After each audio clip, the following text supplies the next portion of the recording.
Land versus Sea is a Carcassonne style game where one of you plays the land and the other of you plays the sea. It's your goal to create little chunks of land or little lakes of sea. So not really sea, but lakes, just lakes, enclosed areas of your specific terrain to score the most points in this head-to-head battle that also can have a third player or 4 players. But you and I both know that it's a 2-player game. This is a game that came out in 2021. And back when it came out, I remember it being sort of all the rage. People were all talking about how great a game it was. And it was like a snappy 2-player back and forth game. And then I didn't really hear anything about it since. And so they reached out to me to do a review, or I was filling out a Google form of potential copies of things that I would review, and then I didn't finish it, and then this showed up on my door. So I guess some of it was recorded. I'm like, all right, well, I'll give you a review of it. So to talk about it, let me show you how it kind of plays. It's a very easy setup. You open the box, you dump out the tiles, and you're good to go. I'm going to teach you the base game, and then I'm going to tell you the additional modules that anybody who plays modern board games frequently probably wants to include into their game. But it's pretty simple. You take these 2 stacks, shabam, you put them next to each other so that they're kind of equal size. You take your player color. Are you the land or are you the sea? These also can be used as an additional modifier. And then you draft, you start at the top, you say like, okay, I want this one, and then you can have that one, and I can have this one, and you can have that one. Now the key to these, let's make them a little bit more central here. The key to these tiles right here is that they are double-sided, but you don't know what's on the other side when you're picking from this stack. You just can see the top of the stack and you're like, okay, I kind of want that. And then there's also another potential option that you're gonna get when you take the tile, which is kind of cool. And then on your turn, you will add one of your tiles to the board. Now, just like Carcassonne, you need to make sure that it lines up, that it makes sense according to the picture. So this obviously wouldn't make sense because the land can't touch sea, but there's a sea and a sea. Boom, you're fine. You take another tile. Bam, that's your turn. Then the next person goes. Let's say this is the land player over here. The land player might come along and plop that buddy down there and take another little piece of tile. And then me as the sea player, I might go over here, let's say, and take another tile. And then the land player comes over here and, oh, lo and behold, the land player has created an island. So like Carcassonne, you're trying to create enclosed copies of your own terrain. In this case, we've created an island. But later on, we might end up, let's say that wasn't there, and let's say this made sense with the picture, we might create a lake as well, right? Like, see how that lake is now enclosed? Boom, boom, boom, boom, if this were actually a legal piece, but it's not, it's illegal, so I couldn't put that there. But I'm doing it for the example. And scoring is very simple. You score 1 point per tile connected to that mass of land. So when this was here, 1, 2, 3, land would score 3 points. When we slotted that one back in here in a totally legal placement, see, totally legal, C would score 1, 2, 3, 4, 5 points, right? You want to be creating these things, and in addition, so when you're placing things, you want to be extending other people's areas so that they're much harder to complete. I might see that this is easily closable, and so I might slop down a big old chunk of land there to extend it to make it harder for the land player to actually close their thing. Because if they don't close their islands, it just goes on forever. Which is why I think that this game should be called Land versus Lakes, because you're not actually trying to create a sea, you're trying to create lakes. In addition, you'll see that there are these little X's on the tiles. Those will score extra points for whoever completes that thing. If the land player completes that, the sea player still gets the points for the lake, but the land player gets points for the X's. That's it, that's the game. You can also add in a couple different variables. One, which is the mountains and the coral variables. There's mountains and coral. Basically, if you're the land player, you want to connect mountains together. Every time you do, you're going to score points. The sea player has sea mountains, coral. Coral! Yeah, that coral. Or there might be these caravans and ships, which you're going to chain them together and you add up the group at the end. And if there are more caravans, then the land player is going to get points for that like run of things. And if there's more ships, then the sea player is going to get more points for those things. So you're kind of playing that little area control game as well. You also have these little modules that you can throw in, which if you really want something to be completed, you can just put it there and be like, hey, when that gets completed, whoever completes it is going to get an extra point. It just adds like an extra X onto the thing. So you kind of incentivize people to complete it. Not really, doesn't really make any difference. You'll forget to do it and just be fine as you were. There's a couple other things too. You'll see this symbol here means you get to play your second tile. So you can do a 1-2 punch, or this symbol means you can steal a tile from the other person. So if they're sitting on something that would really be beneficial for you, you can steal that and put it into your own supply, then not drawing from this additional pile, because as I played this, I've stolen this from the other person. They now must play this tile as well, and I have 2 tiles, so I don't draw back up to. That's it. There's also one last piece. This one last piece, which has all land on the one side and all sea on the other side, is if you ever make a place where that could fit, surrounding it completely. If you're the first person to do so, you get to drop that in there, and it's got a bunch of X's on it, so you can score a bunch more points. It's a fun little game. It's a cheap game. If you like tile laying, if Carcassonne is your favorite game, this might be worthwhile looking into. One of the major pitfalls against this game, I find, is that maybe it's just me and the people who I've played with,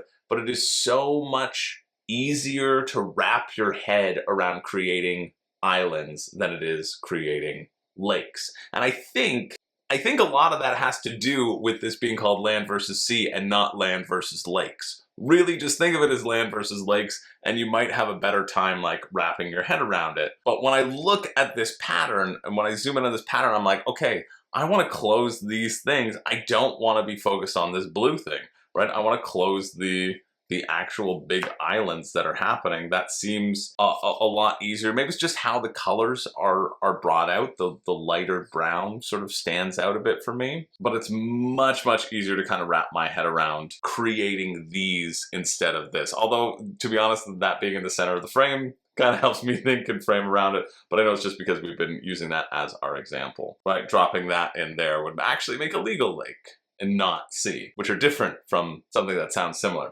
So I think there's that pitfall there. There's that pitfall in just like wrapping your head around it and shifting that perspective. I think it's easier to shift that perspective.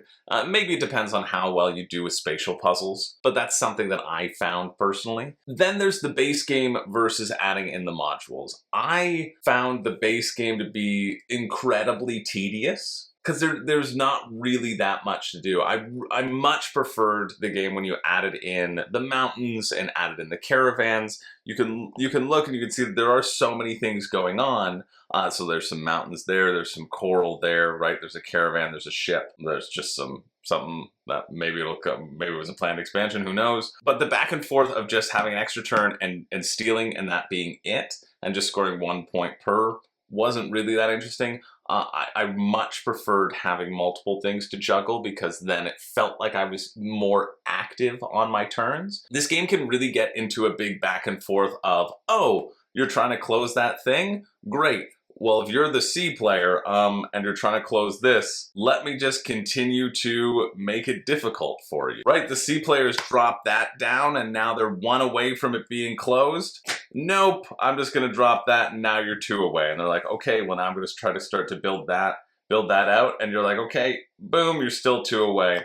Oh, boom, you're still even 2 more away. Now it's 3 away. It's as I shift this into frame so you can see what I'm talking about. Right, it's so easy, seemingly easy to extend the game kind of just based upon what tiles are actually up in these stacks. And it's like, all right, well, I'm just gonna extend it,